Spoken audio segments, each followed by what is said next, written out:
Obi of Lagos lẹ́jọ́ orí adé kan nípínlẹ̀ Ọ̀ṣun olùkọ́sì ti ìlúkọ̀sì ìjẹ̀ṣà ọba ọmọtóyọ̀síbáyọ̀ akínlẹ́yẹ ti fárígá lórí ìgbésẹ̀ bí ọkùnrin ẹ̀yà ìgbò kan Chibuike Azubuike ṣe fi ara rẹ̀ jẹ oyè Obi of Lagos.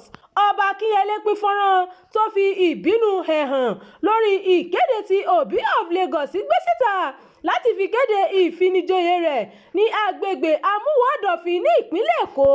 Ó ní òun yóò pe Obi ọ̀hún lẹ́jọ́ tí òun yóò sì tún dá ọ̀rọ̀ náà sílẹ̀ nínú ìpàdé lọ́balọ́ba. Mo ti ké sí àwọn ikọ̀ mi pé kí wọ́n pe ọkùnrin kan tí orúkọ rẹ̀ ń jẹ́ Chibuike Azubuike tó ń pe ara rẹ̀ ní Obi of Lagos lẹ́jọ́ tí màá sì tún dá ọ̀rọ̀ náà sílẹ̀ lásìkò ìpàdé àwọn lọ́balọ́ba tó ń bọ̀ lọ́jọ́ Ẹtì. Ìwà yìí tako àṣà àwọn èèyàn wa tí kò sì ní lọ bẹ́ẹ̀. Ọba Akínlẹ́yẹ kọ ọ̀rọ̀ náà sójú òpó X rẹ̀. Iléeṣẹ́ ọlọ́pàá ìpínlẹ̀ Èkó ti mú ọkùnrin kan tí orúkọ rẹ̀ ń jẹ́ Chibuike Azubuike fún bí ó ṣe fi ara rẹ̀ jẹ oyè tó sì ń pe ara rẹ̀ ní Obi ti ìlú Èkó. Azubuike ẹni ọdún márùndínláàádọ́rin ni ọwọ́ tẹ̀ pẹ̀lú èèyàn mẹ́ta lásìkò tí wọ́n fi ara wọn jẹ oyè ní ìlànà tí kò bá òfin mu. Iléeṣẹ́ ọlọ́pàá ní ìgbésẹ̀ yìí wáyé lẹ́yìn tí ó dàbí pé ìfinijoyè fẹ́ dá wàhálà sílẹ̀ láàrin àwọn ọ̀dọ́ lórí ayélujára. Azubuike ẹni tó wá láti ìlú Òbódòkú ní ìjọba ìbílẹ̀ àríwá Ìdáòtó ní ìpínlẹ̀ Imo ní ọwọ́ tẹ̀ pẹ̀lú olóyè Chibuzo Ani, olóyè Martins Nwohdika àti Ikechukwu Franklin Nnadi.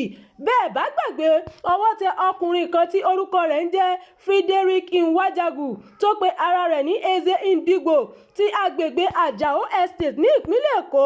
Kọmíṣánná fún iléeṣẹ́ ọlọ́pàá Ọlọ́rundáréjìmọ̀ nínú àtẹ̀jáde tí iléeṣẹ́ ọlọ́pàá fi léde ní kété tí ọlọ́pàá gbọ́ sí ìṣẹ̀lẹ̀ náà ní iléeṣẹ́ ọlọ́pàá gbéra sí agbègbè náà. Ó fi kún pé ìwádìí ti bẹ̀rẹ̀ tí àwọn afurasí yóò sì fojú ba ilé-ẹjọ́ láìpẹ́. Jimoh tún wá ṣèkìlọ̀ pé kí àwọn aráàlú láti tako ìgbésẹ̀ àwọn èèyàn tí wọ́n fi ọ̀nà ìbùrú gba àṣà tó sì tún fi kún pé ìwà yìí tako òfin orílẹ̀-èdè Nàìjíríà tó sì lè dá àlàáfíà ìlú láàmú. Kì í ṣe ìgbà àkọ́kọ́ tí irúfẹ́ ìṣẹ̀lẹ̀ yìí yóò wáyé ní ìpínlẹ̀ Èkó rẹ̀ o. Bẹ́ẹ̀ bá gbàgbé ọwọ́ tẹ ọkùnrin kan tí orúkọ rẹ̀ ń jẹ́ Frederick Nwajagu tó pe ara rẹ̀ ní Eze Ndigbo ti agbègbè Ajao Estate ní ìpínlẹ̀ Èkó.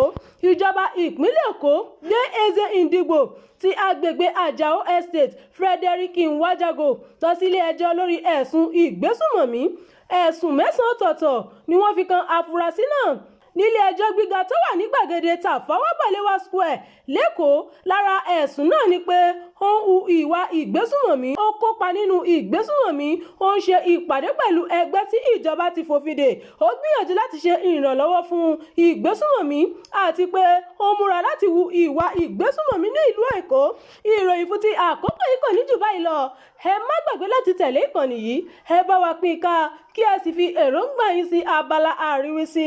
Abdulkareem Nimas ló ti ń jábọ̀ ìròyìn.